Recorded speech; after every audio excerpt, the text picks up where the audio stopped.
நண்பர்கள் அனைவருக்கும் வணக்கம்.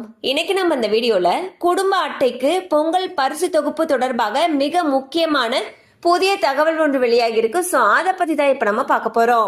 தமிழர்கள் திருநாளாம் பொங்கல் விழாவை முன்னிட்டு தமிழக அரசு வருடந்தோறும் ரேஷன் அட்டைதாரர்களுக்கு இலவச வேஷ்டி சேலை மற்றும் பொங்கலுக்கு தேவையான அரிசி, சர்க்கரை உள்ளிட்ட பொருட்களை வழங்கி வரும். மேற்கொண்டு பரிசு தொகையாக 1000 ரூபாயும் வழங்கப்படும். ஆனால் இந்த தொகையானது மக்கள் நேரடியாக ரேஷன் கடைக்கு வந்து பெறும் வகையில் இருக்கும். தற்பொழுது 2025ஆம் ஆண்டிற்கான பொங்கல் பரிசு தொகுப்புடன் இலவச வேட்டி சேலை கொடுக்கப்படும் என்று எதிர்பார்க்கப்படுகிறது. தற்பொழுது தமிழகம் முழுவதும் மகளிர் உரிமை தொகை 1000 ரூபாயானது பெண்களுடைய வங்கி கணக்கில் செலுத்தப்பட்டு வருகிறது.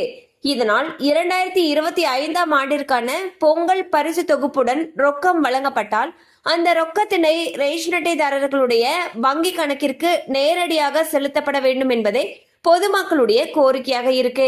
பொங்கல் பரிசு தொகுப்பில் சர்க்கரைக்கு பதிலாக வெல்லம் வழங்கப்பட வேண்டும் என்றும் பொதுமக்கள் கோரிக்கை வைத்துள்ளனர். மேலும் தமிழகத்தில் பெங்கல் புயலினால் பல மாவட்ட மக்கள் பாதிக்கப்பட்டு இருக்கும் நிலையில் அனைத்து ரேஷன் அட்டைதாரர்களுக்கும் பரிசு தொகுப்புடன் 2500 ரூபாய் வழங்க வேண்டும் என்பதே பொதுமக்களுடைய கோரிக்கையாக இருக்கு.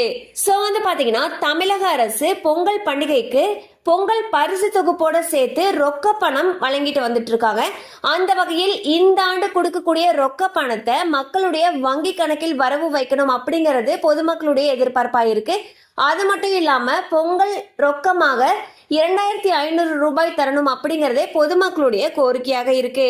கண்டிப்பா அந்த அப்டேட் உங்களுக்கு பயனுள்ளதா இருந்திருக்கும் நம்புறோம். மேலும் இது போல அப்டேட்ஸ் உங்களை உடனே ரீச் ஆகணும்னு நினைச்சீங்கன்னா நம்ம சேனலோடு தொடர்ந்து இணைந்திருங்கள்.